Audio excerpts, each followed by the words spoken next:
Don't leave your dress form undressed. Not cool at all, not cool. Camisoles. I made these camisoles a while back. I started with this pink one. Oh, hi everybody, Andrea here with Sew to Fit. You already know I blog over at sewtofit.com. So today we're going to be talking about my camisoles that I've been working on and trying to perfect for a while now. And I don't think there's a perfect fit, but I'm going to still know. Okay, let's just say this. I don't believe there is a perfect fit. There's just a perfect fit for me. In this particular case, the perfect fit means that when I move around in a camisole, I can wear a bra and I can move around and my bra strap's not showing. Now, is that to say that I'm not going to be insecure? No, it's not. I am going to be insecure, and I'm always going to check these straps no matter how hard I work, unless I completely don't have a bra and make it strapless. And then knowing myself, I'll probably still take time out and keep checking to make sure that the strapless bra is in place. So there is no perfect fit for a camisole when you have your shoulders out, unless you just go commando and not commando. Unless you choose not to, unless you have the bra straps a lot smaller and they're pinned to this. And I'm trying not to have to pin it.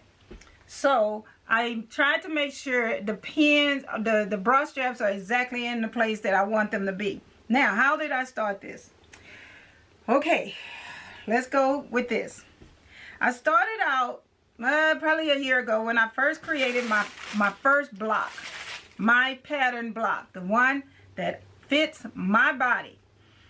I started out by taking that block and drawing the lines on it to create the pattern. And that's how I came up with this one here. Now, I'm going to show you how I did it.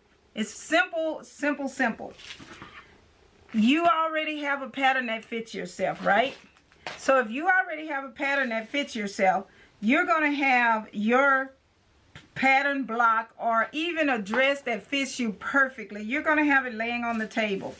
And you're going to align wherever your bra strap is. So you have to know where your bra straps are in this, because you can't go by your apex like I did at first. Because at first I went straight down by my apex. And I'm going to show you the transition of these patterns. This was the first one. The first one started out with me just taking my block, which is this. It started out with me just taking my block, determining where my center line is, which is my princess line, and where my apex is, and then going under the arm. That's how I originally created the shape of my pattern, correct? So you see how I did that? Well, I based it on where my my princess line went over my bra, on my apex. Well, that's not where my bra strap went. Bras are set different, and every bra is different. So there's no way for me to correctly do this unless I wear the exact same bra with the camisole every single time. You know, that's how it works. So continuing on to show you that this is how I drew it. And then down here, all of the dots, I just let them go. I didn't do anything else to the dots. I did narrow this out a little bit so it'll fit up under the arm, and I narrowed this out so it'll fold up right here, thereby making it even wider and swinging under the bust, because I had to make it contour or curve around my body. Now this is the fourth and final iteration of this pattern that you're looking at right now, and I'm happy with this. The first one, however, that is one of the ugliest pictures right there, so take a look at that. Okay, it's ugly. I like this little outfit. Well, I kind of lounge in it and do everything, but this was my first iteration. That was this one. It was way too big. And I mean, I just had too much room under the arm and everything. The last pattern is the one that I'm going to stick with which is the one I have on. The only thing I changed with it from this version here, because we have number 4, number 3, number 2, and number 1. So let's start with number 1. This is how I got it. I have made my bodice dart into a French dart.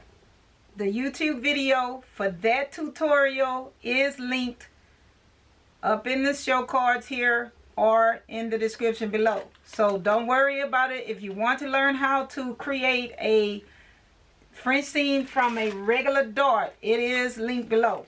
So just focus on what I'm showing you right now. All right, so I took this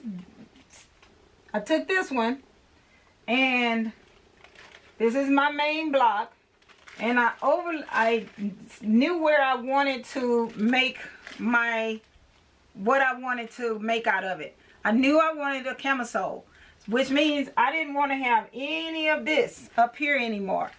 I just wanted to have it with straps. So basically almost slightly kind of strapless, but still cover up my important parts.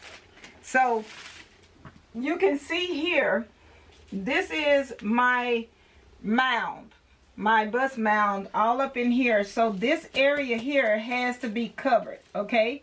You can tell that this little circle is outside of the camisole. That is part of your flesh. So that creates the cleavage part that shows at the top of what you're doing. If you don't want any of that to show, then you need to raise that up to where nothing shows. So all of that circle will be completely covered if you want to have that taken care of. So keep that in mind. That's why you need to know where all of your bust area is, up in here.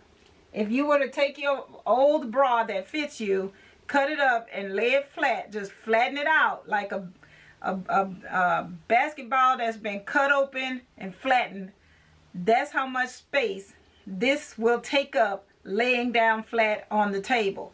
When it gets on your body, it takes up less room because it's going in a circle, and from the front it doesn't look big because you see a mountain. But if you were to see it from the top flattened, then that's what you see here.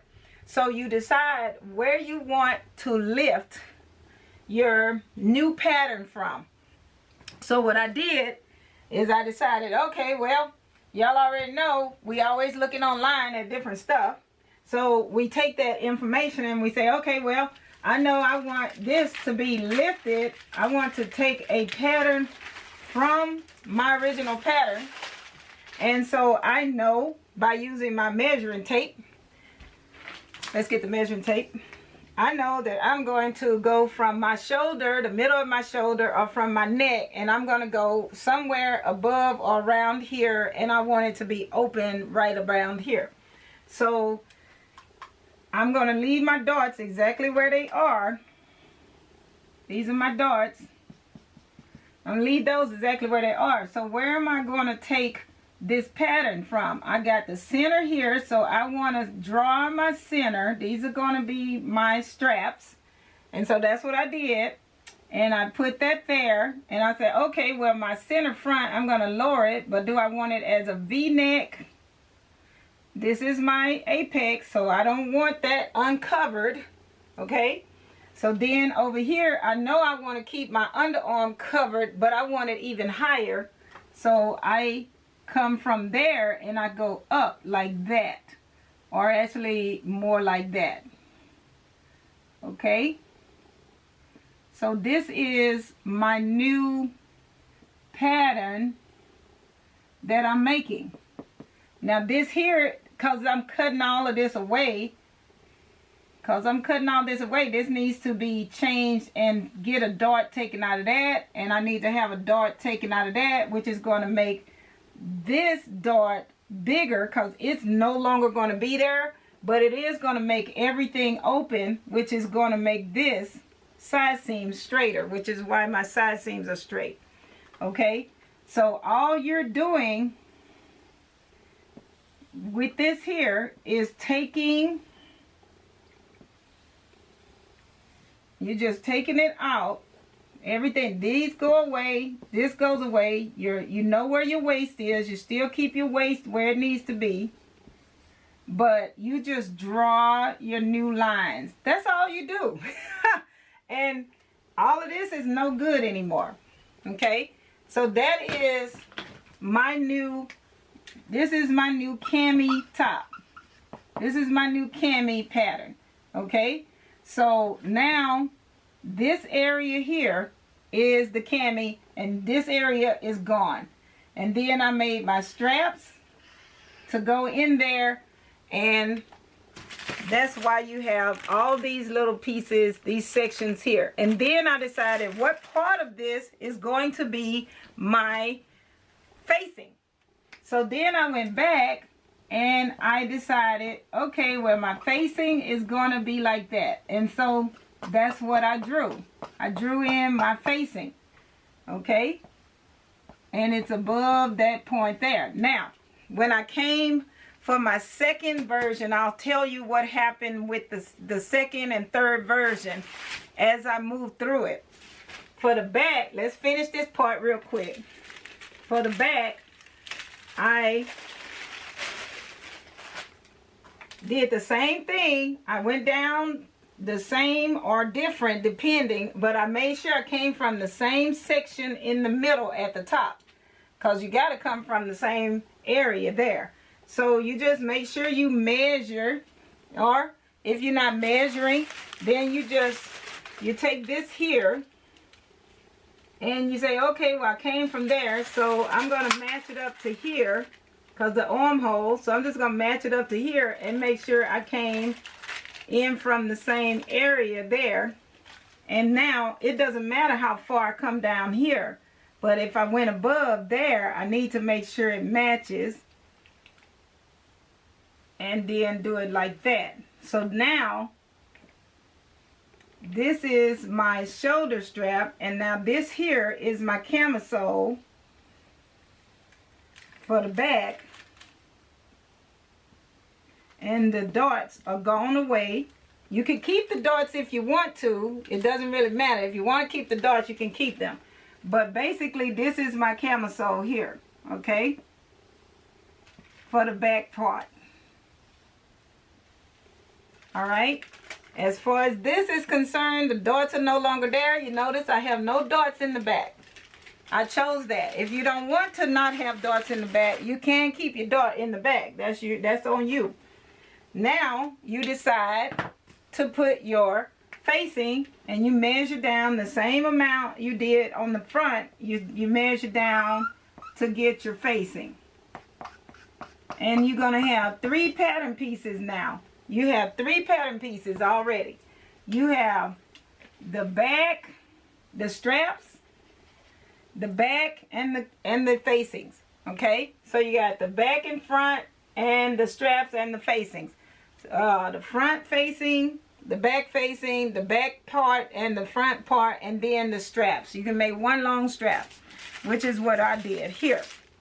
Now, when I first pulled them off, my strap was curved like my body, like my camisole. I mean my block, but it didn't fit. It didn't hide my my bra. So I had to shift it a little bit to make it fit where I want it, which brings me to the second one. Okay, it brought me to the second one. So when I got to the second one, I knew, all right, I'm going to make the facing longer because maybe I made the facing a little too short on the first one. Okay, maybe I made it a little too short. So I ended up thinking, well, I'll make the facing longer. I was trying different versions of the facing, up high, then curved, then across, then down lower. I kept trying different ones. So I ended up with version 2, which is this black one, which you see the picture right here. Okay, this black one, you can see where it really fit well. It was really loose. I liked it. However, it was hard to cover up the bra strap. So now this is a really great one. I love the way it fits. I love everything about it except the fact about the bra straps. So what I ended up doing for this one is I came in and I have my front. And don't forget, you can watch the video that I show you how to turn this into a French seam. The link is below. But when I did it like this, I decided, okay, well, this one was too far over. If you take a look at that, it's too far over. So I thought, okay, you know what? I'm going to move this strap out some. So I moved the strap out a little bit to cover up based on how the bra I wear is going to work. So that is how I shifted it. I just kind of moved it like, I just slide to the left and slide to the right. That's all I did. I just slid it over a little bit and no pivoting, nothing like that. Just slid it just a little bit. Shift it over. So if you take a look at this, you just shift it left and right. Now I just drew this on here, so it is perfect because I know where I want it now. But that's how I did to make that change. The third pattern, because the third pattern, this one here, has the correct shoulder strap. So you see the picture of that one, me wearing it. The shoulder strap is correct. The back is nice. Everything on all of these, the backs are really nice. The only thing about this one is the facing is too long and it's stopping right in the wrong spot. It's stopping like right here. That's not cool. So I shortened the facing for this last and final one. This one I have on. This one is the button front, and that's the only design change I made. Everything else I made, the change was just to tweak the facing. Nothing else was changed. I like how high it rides under my arm. I like how it covers everything. I can move and not show bra straps. That is what I wanted. Now, this part here is the back, and then so these are my final pattern pieces, and this part here is the front. Okay, and then of course here are my facing pieces, and for the shoulder strap I made them 1 inch so that I will always have coverage on my sleeves, on my straps. As far as everything else is concerned, the fabric for these are, this one is from So Much Fabric, and it is a rayon viscose. It's a viscose, and it's very soft. Same thing with this one here. This one is from my stash. I think I just had a little bit left over. But now for this one here, I also show you how I did the buttons. So there's a tutorial also in the link below on how I did the buttonholes and how I spaced the buttonholes. So nothing hard to do. This is a simple top. I like them. So the pictures you've been seeing here, I'm happy with how it fits. I got the buttons in the front. Yeah, I'm really happy with that. That's it. I got my list right here. I'm paying attention. It says, tell them about the pattern and the pattern making. Tell them about any fit adjustments. I didn't have to do many fit adjustments because it's my pattern. The fabrics. So Much Fabric, stash. Oh Lord, so old stash. I don't even want to go there. Oh yeah, this is a polyester crepe. It is so hot. Whew. Then the last one, will I make it again? Heck yeah. I think I'll make the ones with the buttons more often. So y'all know I am working on this outline thing. This here, yeah. Anyway, it's done. You guys, see you on the other side of the internet. Andrea out.